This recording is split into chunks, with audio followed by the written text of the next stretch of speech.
পেরেশানি এবং মানসিক চাপ থেকে মুক্তি পাওয়ার উপায় এবং আমল কি? আপনি খুব বিপদে আছেন, পেরেশানিতে আছেন, যে কোনো ডিপ্রেশন থেকে মুক্তির জন্য এগুলো মহৌষধের মতো কাজ করে।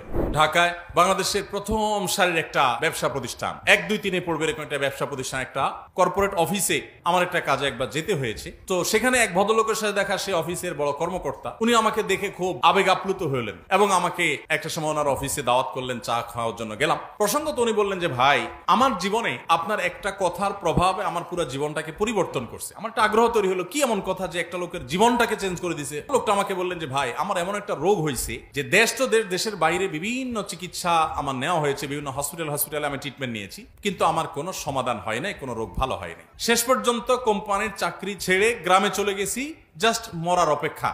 কারণ আমার এ রোগ থেকে মুক্তির কোনো উপায় নাই, কষ্টের কোনো শেষ নাই, যে কোনো মুহূর্তে মৃত্যু আসবে, এটার জন্য অপেক্ষা করছি। এর মধ্যে আপনার এক আলোচনা থেকে আপনার একটা কথার প্রভাবে আমার পুরো জীবনটাকে পরিবর্তন করছে। আমার একটা আগ্রহ তৈরি হলো, কি এমন কথা যে একটা লোকের জীবনটাকে চেঞ্জ করে দিছে, বলেন ভাই।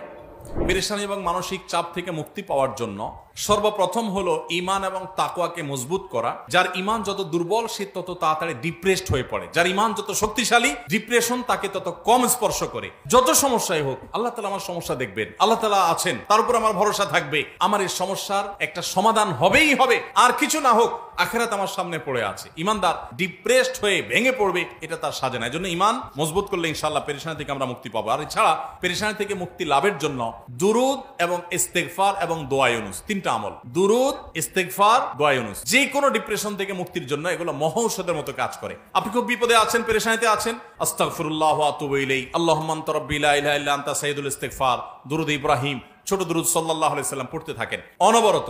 লা ইলাহা ইল্লা আনতা সুবহানাকা ইন্নী কুনতু মিনাজ জালিমিন, দোয়া ইউনুস পড়তে থাকেন। আল্লাহ সুবহানাহু ওয়া তাআলা বলেছেন, ওয়া কাযালিকা নুনজিল মুমিনিন। ইউনুস আলাইহিস সালামকে যেভাবে এই দোয়ার মাধ্যমে আল্লাহ রক্ষা করেছেন, ঠিক একই ভাবে ঈমানদারদেরকে আল্লাহ তাআলা রক্ষা করবেন দোয়া ইউনুসের মাধ্যমে ইনশাআল্লাহ। এজন্য এই আমল করবে। তৃতীয়ত আরেকটা স্পেশাল দোয়া আছে পেরেশানি থেকে মুক্তির জন্য, নবী সাল্লাল্লাহু আলাইহি ওয়াসাল্লাম পড়তেন। দোয়াটা হলো, আল্লাহুম্মা ইন্নী আউযু বিকা মিনাল হাম্মি ওয়াল হাযান, আল্লাহুম্মা ইন্নী আউযু বিকা মিনাল হাম্মি ওয়াল হাযান ওয়া আউযু বিকা মিনাল আজজি ওয়াল কাসাল ওয়া আউযু বিকা মিন গালাবাতিদ দাইনি ওয়া কাহরির রিজাল। আল্লাহ আপনার কাছে পেরেশানি থেকে, ডিপ্রেশন থেকে, চিন্তা থেকে, দুশ্চিন্তা থেকে আপনার কাছে পানা চাই, মুক্তি চাই। আল্লাহ তাআলা আপনার অন্তরকে প্রশান্ত করবেন ইনশাআল্লাহ। আর সর্বশেষ আমল হলো, ভোর রাতে তাহাজ্জুদের সময় উঠে চোখের পানি ফেলে আল্লাহর কাছে দোয়া করবেন ইনশাআল্লাহ। আল্লাহ তাআলা অসাধ্যকে সাধন করে দিবেন।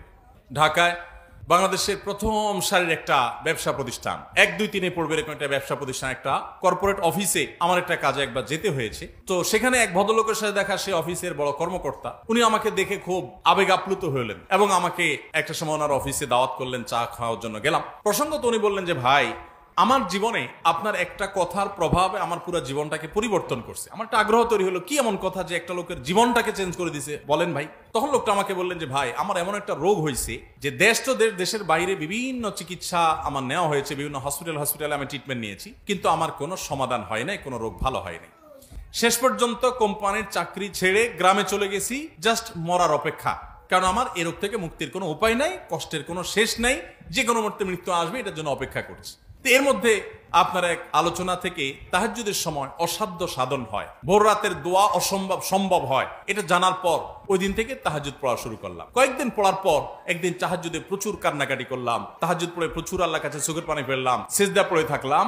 এরপর তাহাজ্জুদের নামাজ পড়ার পর সকাল থেকে আমার শরীর থেকে সেই রোগ যে উধাও হয়েছে, এখন আবার কোম্পানিতে ব্যাক করে আমি চেয়ারে বসে কাজ করছি।